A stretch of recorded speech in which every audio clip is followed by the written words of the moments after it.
News এই মুহূর্তে নিবেদন করছেন ট্যালেন্টো এভিয়েশন।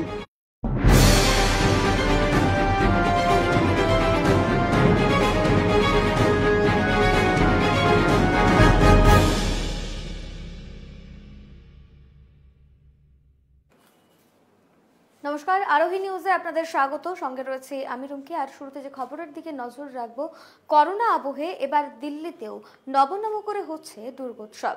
রাজধানীর সব থেকে বড় দুর্গাপুজো কমিটি চিত্তরঞ্জন পার্ক রয়েছে এই তালিকায়। মণ্ডপে প্রবেশের অনুমতি দেয়নি বেশ কয়েকটি পুজো কমিটি। বেশ কিছু পুজো কমিটি আবার ঘট পুজো করবে বলেও সিদ্ধান্ত নিয়েছে।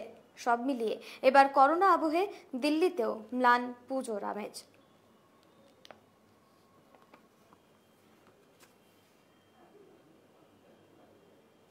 দুপক্ষের বিবাদ, এই ঘটনাকে কেন্দ্র করেই সোমবার রাতে ব্যাপক উত্তেজনা সৃষ্টি হয় দক্ষিণ দিনাজপুরের বালুরঘাটে।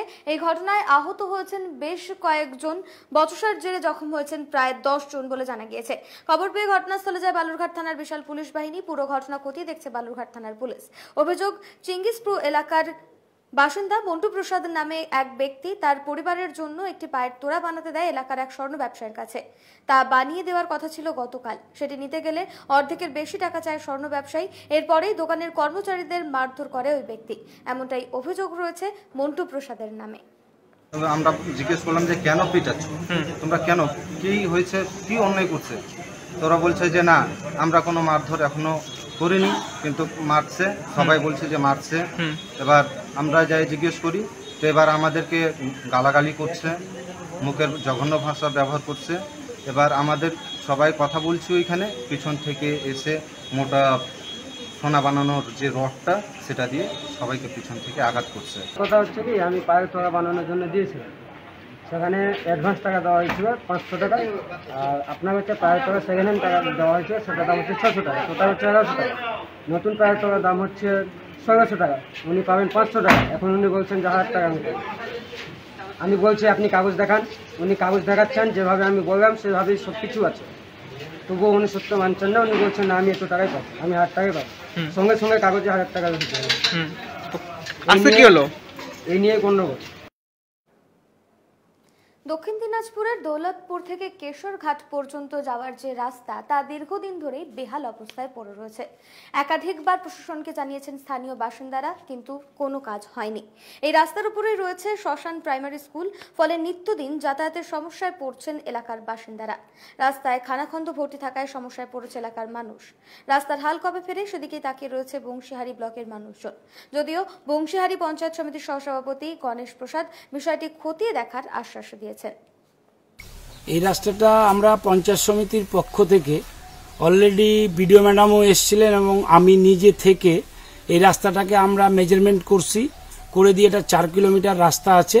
সেটা হচ্ছে দৌলতপুর NH 512 থেকে কেশরঘাটা আপনার হচ্ছে বড়বাড়ির শেষ সীমানা ভায়া সিসা যাওয়ার কথা এই রাস্তাটি।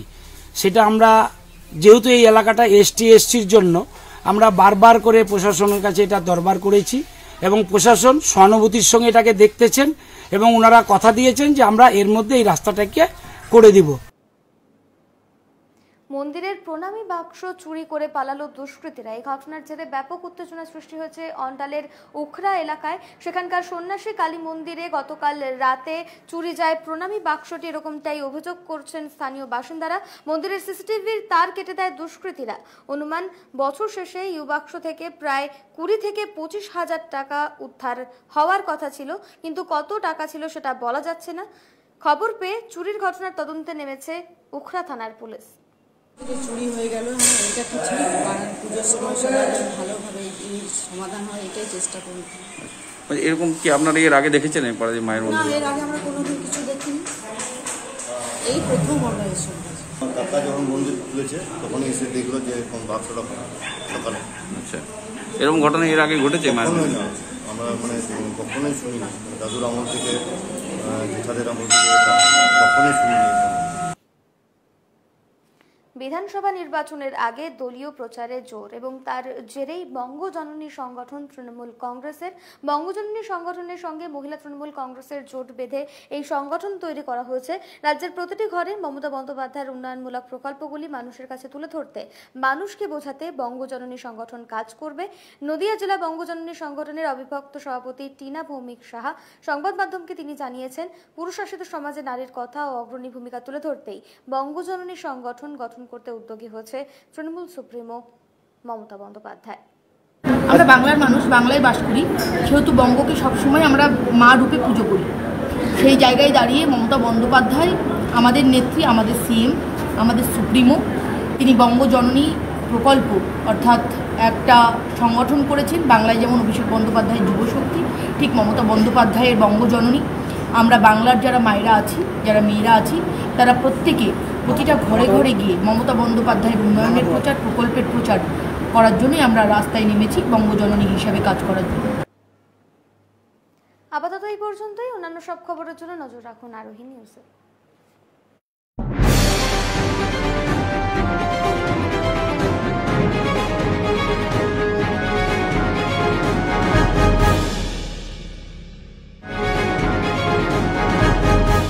নিউজ এই মুহূর্তে নিবেদন করলেন ট্যালেন্টো এভিয়েশন।